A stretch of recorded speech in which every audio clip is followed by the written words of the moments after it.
Do-do-do-do-do. Hello, viewer. Greetings and welcome to Full Record Jacket and the 3-track takeaway. This is where one of us springs an album on the other and sets the challenge to pick 3 tracks from it. You've got to imagine you're going away somewhere where you're not going to get much music and you are only allowed to take 3 tracks from this particular album to entertain you. And today, Ben is having an album given to him. So we What, for free? Well, you've already got it, I hope. I think you already know this album. So you just got to pick your 3 favourite songs from it. So this is one that we both talked about when we were discussing albums of 1997. Ooh, good We both discussed this. We both liked this album. I think we both had it at the time. Okay. Yes. And it was quite a well thought of album, fairly popular with music fans. Oh, so it's not Bridges to Babylon. It's not. No, it's not Bridges to Babylon because even though we like that one, lots of other people don't. This was Philistines. This was relatively well received record, still regarded as good.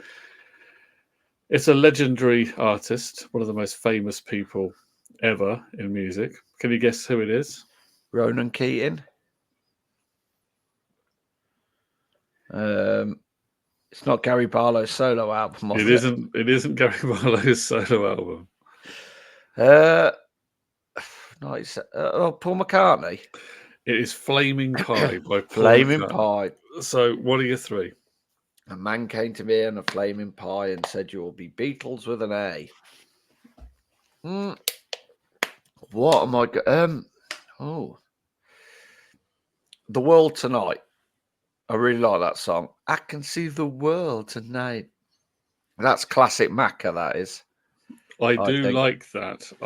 That's probably would be one of mine, to be honest, because I like his rocking vocal performance on that.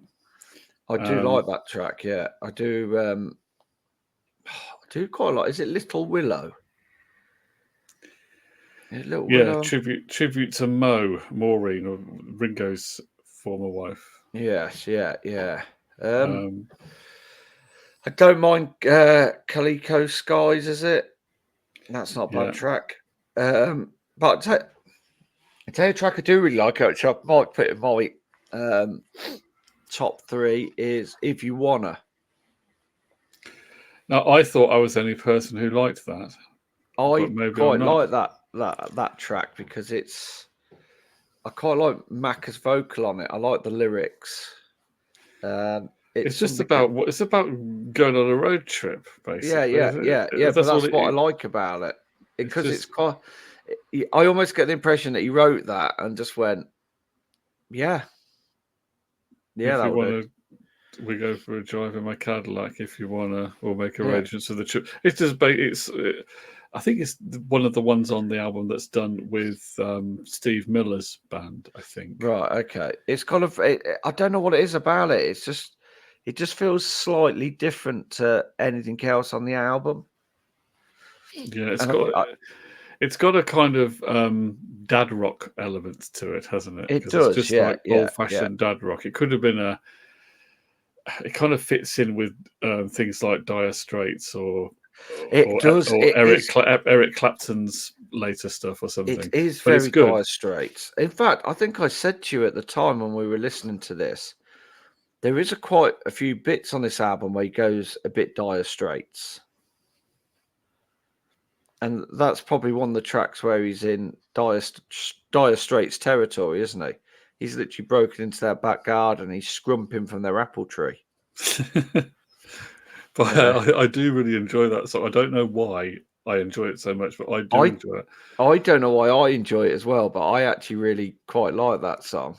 I'm surprised. I'm amazed so far that we've both picked. You've picked 2 that would definitely have been contenders for me to take away, which is interesting. Yes, we don't always have exactly the same ones, but no, we don't. So, what are you going to go with now? I don't mind Flaming Pie. Do you want me to remind you what other songs are on this record?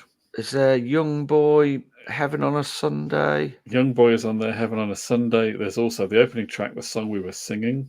I'm not a fan of that one. There's Some Days. That's a very highly regarded one, I think. I think he thinks quite highly of that one himself. Isn't there the one with Ringo? Ringo is the main one featuring Ringo is Beautiful Night. Yeah. Which is the ballad. There's also there's 2 tracks on this album which are kind of like jams, basically. Yeah. So one of them is Used to Be Bad with Steve Miller. Yeah. And the other one is Really Love You, which features Ringo, is co-written with Ringo. Yeah. There's, as you mentioned, Little Willow. There's also Souvenir. That's another mellow song. Isn't Great Day on there? Great Day is the closer. No, I believe that is one of these songs. That was, in fact, it's credited to McCartney and George Martin, which is interesting. But is that the producer? George Martin produced it with him. Yeah. George Martin also produced Calico Skies, which kind of makes sense because Calico Skies sounds a little bit Blackbirdy, a little bit, like the White Album. Yeah. Great Day, I believe, was a McCartney family song that he sang to his kids when they were younger. Really? That he would sing that at breakfast table or whatever in the house. Imagine that, like breakfast, you're being serenaded by Paul McCartney. I know. So that it's going to be a great day. One of his fun little melodic little fun ditties. Yeah. And then he decided in the end that he was going to actually put it out to the public. So that's why that's the closing track. It was newly recorded. It wasn't recorded years ago, but it wasn't recorded at the breakfast table. No, but written years Frosties ago. being munched in the background. Yeah. Oh, do they still make Frosties? I don't know. Oh, I used to like a Frosty, but then when I would have had Frosties back in the day, I don't eat breakfast now. They were just pure sugar. They were very sugary, and I wonder if that's why. Whether you can still get them because they're trying to cut down, but you can buy it at Asda and Ocado. Oh, can you? You can even buy it on Amazon. To be a teacher in the 80s and 90s would have been a nightmare because you'd have had every day like hundreds of kids coming to school, absolutely wired to the max. You know, what have you had for breakfast? About half a kilo of rocket fuel. They're great. They were great, weren't they? Oh God, you know what? I've all of a sudden got a little bit of sympathy for teachers back in the day because they were just dealing. I mean, I know now, unfortunately, because of the way society is, they're dealing with hungry kids. Back then, they were dealing with wired kids. So, what did you have for breakfast? I had type 2 diabetes. So that's it. Yeah, the song you just said you're not a fan of the song we were singing. Yeah, I don't know why. But then when I listened to it, when it's we were fine. doing, it's okay. I know what you mean. I've always felt that it was a slightly underwhelming opener to the album. Yeah. But you can see why he opened the album with it because it's basically memories of him and John Lennon, isn't it? Is that basically what I think so? Yeah. The song is. So, and it's sort of a gentle intro to it. It's not a bad song. No. When I say I don't like it, that's probably being a bit harsh. It's not one that stands out to you that you go, no. I used to find it a little bit twee, but when I listened to it on my walk and I put this album on, I didn't dislike it, but I didn't like it enough. But I mean, let's face it, who am I to be sat here with halo eyes, you know, denigrating the work of possibly one of the greatest musical artists of the last 100 years, if not of all time. He's allowed a song that I might not enjoy as much as another one. So I do apologize. But it's not up there. It's do you know what, actually? And I got it on, I think the third track I'm gonna have to take with me, Philster. And I bought it. I actually bought it on CD single, and it's Young Boy. I really do like Young Boy. Hold on. Hold on. Let me rephrase that. No, but there was no slightly. S. There was no S on the end of that. So Ah, good. Oh, that's all right. Yeah, yeah. The track "Young Boy," I really like. I do like that. I I've do always like. liked this. Now, I have Yeah, heard in recent times on YouTube people who are into Paul McCartney, Beatles yeah, fans, not people who want to slag him off, saying that they don't particularly like Young Boy. mm. And I don't get that because I always thought this was a sort of a very McCartney-esque pop rock It is song. very It's McCartney. very melodic. It's got that great sort of He's just a optimistic. young boy It's looking got that for a way to find great love. optimism that he provides. I don't get how you can be a McCartney fan and not like this song, but there are some who don't. Yeah, But it is very McCartney, and my thinking with Paul McCartney, I kind of have a love little bit of sort of not dislike for Paul McCartney, but a Paul McCartney song. You'd like to hear an angry Paul McCartney song, maybe because he's always positive, which is not a bad thing. Sometimes in my brain goes, well, it's just a little bit twee. There's no angst. There's no, whatever. But I I I I do like Young Boy. I do. A Paul McCartney song. When you hear Paul McCartney song, you know it's Paul McCartney because he has a distinctive voice. But then again, all singers have a distinctive voice, but he has a distinctive style for me that can sometimes be a little bit twee. But if I take the time out and listen to it properly, I do enjoy it more than I would do on first listen. True, he may have had one of the worst album covers of all time, but he has which was the worst album cover of all Flowers in time? the Dirt. Oh, okay, yeah. Yeah. Can't stand it. According to you, yeah. Well, I think according to anybody who's sane, that's an awful album. So yeah, I think it's going to be Young Boy and all those people on YouTube or X or whatever the hell it is who are saying they don't like Young Boy. Not liking Young Boy is sort of saying, well, do you know what? 99% of McCartney's back catalogue I don't like because Young Boy basically encapsulates all the stuff, the good stuff from his back catalogue in one track. So, what was the song he did in 2014 about the thing in his pocket? Or Queenie Eye. Oh yeah. I love that track. That's a really good Paul McCartney track. Is that on New? Yeah. Queenie Eye. Who's got the ball? I haven't got it. It isn't in my pocket. Oh, O-U-T spells out. I said out without a shadow of a doubt. I like that one. That's very Macca. Yeah. It's good fun. Another one I like from sort of this period, I think it's the album after this, Tiny Bubble. Remember that one from Driving I do Rain? remember that one, yes, yeah. Everyone's a tiny bubble floating. And it's very McCartney-ish. But I do like, I do enjoy a little bit of McCartney cheesiness, like Honey Pie and all that kind of thing. Yeah. I He is very enjoy that good at. stuff. I Yeah. enjoy that stuff. I just find it fun. It's just, I know some people can't stand it, but I do enjoy his cheesy side as well as his more high quality side, let's say. Yeah, I mean, let's face it, he is a very positive person. Yeah, and that's what I like about. That's what I like from his music. Yeah, and I think if it wasn't for the standing start that he had with the Beatles, I think if you just had McCartney being McCartney now, you'd find him a little bit irritating.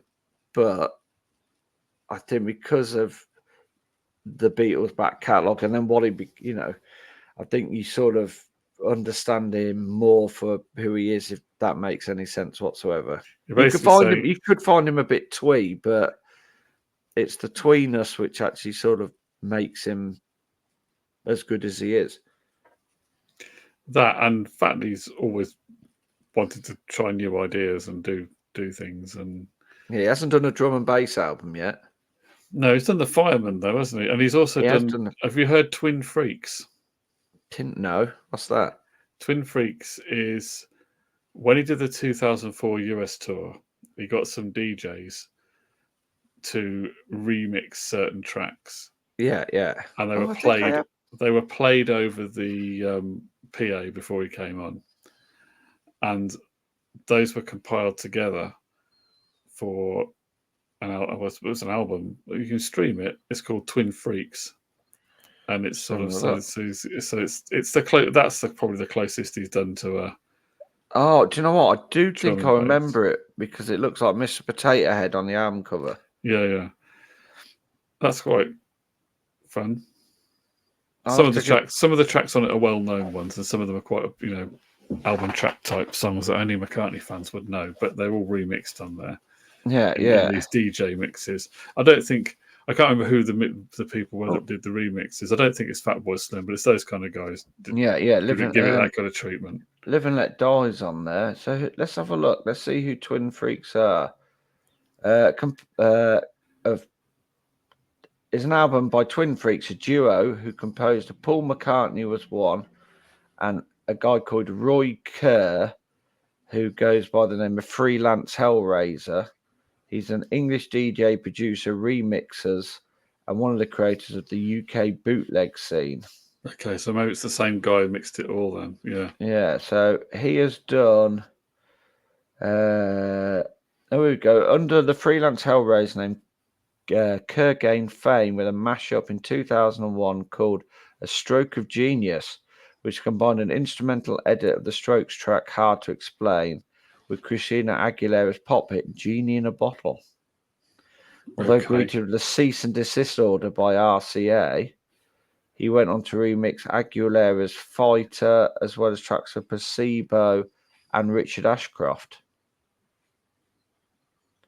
And the song A Stroke of Genius was later dubbed as the song that defines the decade by The Guardian. So, and in 2006, he released an album featuring artists such as Ian Archer, Gary Lightbody from Snow Patrol. So he's had quite a good career. He's done a couple of tracks for The Darkness, Susie Sue, Shakira, Sophie Ellis Bextor, The Verve. Remember that Love Is Noise song?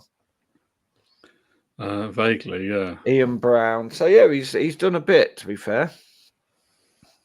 So but yeah, I think my 3 tracks for are going to be the 3 that I said: Young Boy,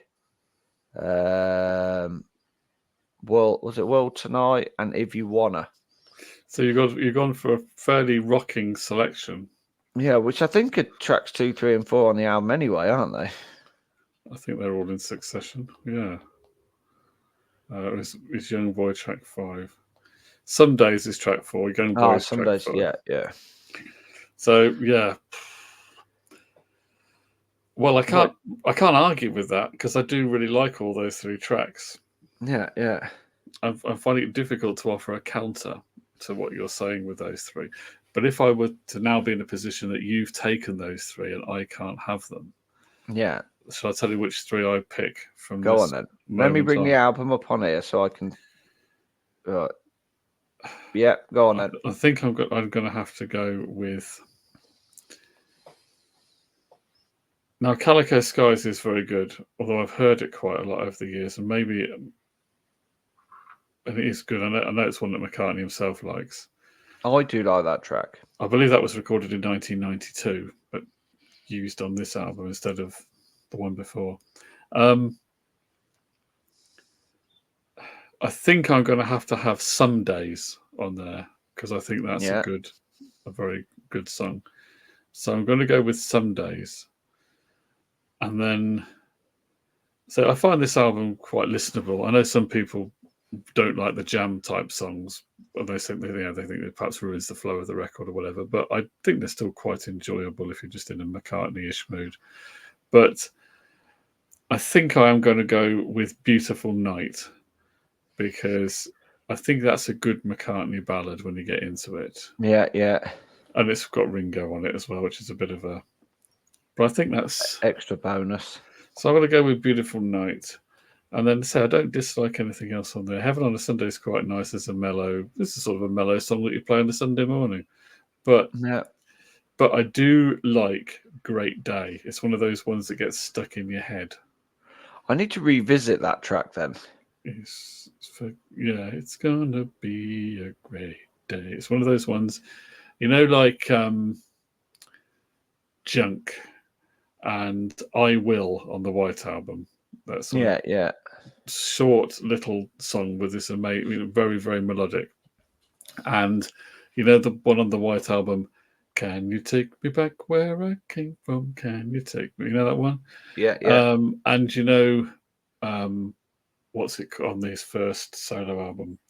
That Would Be Something. Yeah. It's just there's not a lot to the song, but it's just really catchy and it can go round in your head. Yeah. Sometimes simplicity is the best. Great Days like that. It's a little bit of a earworm. I do in a good way. I like it. So I'm going to go with Great Day, Beautiful Night, and then probably of the more mellow songs, probably Some Days. But I say there's nothing on this album that I think is really bad. I actually think it's a very good McCartney album. A little bit of everything. Yeah, I do remember it was sort of because it was riding on the coattails of the anthologies, wasn't it? Yeah. And I remember him being on TFI Fridays, and I think this was the album that pulled him back into, I suppose, that mainstream relative coolness. Yeah, relative coolness. Yeah, because obviously being on TFI Fridays and all that sort of stuff, it's it kind of puts the spotlight back on you at the time. Remember, kids, in the 90s, we actually watched TV.